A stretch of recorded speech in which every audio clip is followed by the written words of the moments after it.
he done to make him fly the land? You must have patience, He had none. His flight was madness. When our actions do not, our fears do make us traitors. You know not whether it was his wisdom or his wisdom? To leave his wife, to leave his babes, his mansion and his titles in a place from whence himself does fly? He loves us not. He wants the natural touch. For the poor wren, the most diminutive of birds, will fight her young ones in her nest against the owl. All is the fear, and nothing is the love. As little is the wisdom where the flight so runs against all reason. My dearest coz, I pray you school yourself. But for your husband, he is wise, judicious, noble, and best knows the fits of the season. I dare not speak much further. I take my leave of you. Shall not be long, but I'll be here again. Things at the worst will cease, or else climb upward to what they were before. My pretty cousin, blessing upon you. Father he is, and yet he's fatherless. I am so much a fool that should I stay longer, it would be my disgrace and your discomfort. I take my leave of you at once.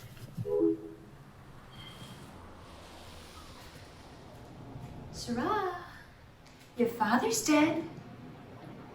And what will you do now? How will you live? As birds do, with worms and flies. Poor bird. Thou'dst never fear the net, nor line, the pitfall, nor the gin.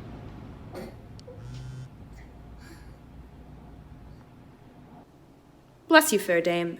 I am not to you known, though in your state of honor I am perfect. I doubt some danger does approach you nearly. If you will take a homely man's advice, be not found here, hence, with your little ones.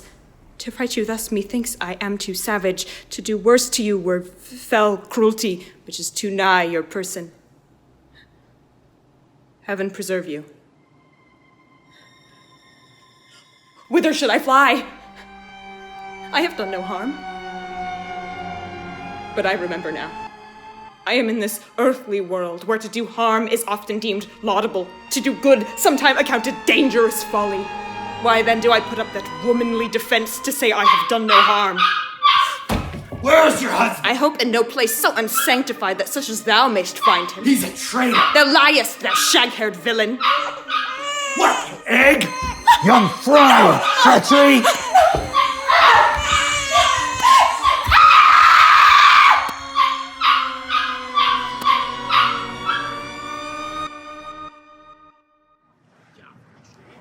Widows howl, new orphans cry, new sorrows strike heaven on the face, that it resounds as if it felt like Scotland, and yells out like syllable of dolor. What you have spoke, it may be so, perchance. This tyrant, whose sole name blisters our tongues, was once thought honest. You have loved him well. I am not treacherous. But Macbeth is. Be not offended. I think our country sinks beneath the yoke. It weeps, it bleeds. I think withal there would be hands uplifted in my right. And here from gracious England have I offer of goodly thousands. But for all this, when I shall tread upon the tyrant's head or wear it on my sword, yet my poor country shall have more vices than it had before, more suffer in more sundry ways than ever by him that shall succeed. What should he be? It is myself, I mean. Not in the legions of horrid hell can come a devil more damned in evils to top Macbeth. I grant him bloody, luxurious, avaricious, false, deceitful, sudden, malicious, smacking of every sin that has a name. But there's no bottom, none, to my voluptuousness. Your wives, your daughters, your matrons, and your maids could not fill up the cistern of my lust. Boundless intemperance in nature is a tyranny. Were I king, I should cut off the nobles for their lands, desire his jewels in this other's house. This avarice sticks deep. Yet all these are portable with other graces weighed. I have none. The king becoming graces is justice, verity, temperance, stableness, bounty, perseverance, mercy, lowliness, devotion, patience, courage, fortitude, I have no relish of them. Oh, Scotland. If such a one be fit to govern, speak. I am as I have spoken. Fit to govern, not to live. Oh, nation miserable, fare thee well. These evils thou repeatest upon thyself have banished me from Scotland. Doff! This noble passion, child of integrity, hath from my soul wiped the black scruples, reconciled my thoughts to thy good truth and honor. The God above deal between thee and me. I am yet unknown to woman. Never was forsworn, scarcely have coveted what was mine own. Would not betray the devil to his fellow and delight no less in life than truth. What I am truly is thine, and my poor country's to command. Whither indeed, before thy ear approach, my cousin Seward, with 10,000 warlike men, almost at a point were setting forth. Now we'll together, and this chance of goodness be like our warranted quarrel. Why are you silent? My ever-gentle cousin, welcome hither. Good God, betimes remove the means that makes us strangers. Sir, amen. Stand Scotland where it did. Alas, poor country, almost afraid to know itself. It cannot be called our mother, but our grave. What's the newest grief? That of an hour's age doth hiss the speaker. Each minute teems a new one. How does my wife Why? Well, and all my children? well too. The tyrant has not battered at their peace. No, they were well at peace when I did leave. Be not a niggard of your speech. How goes it? My lord, now is the time of help.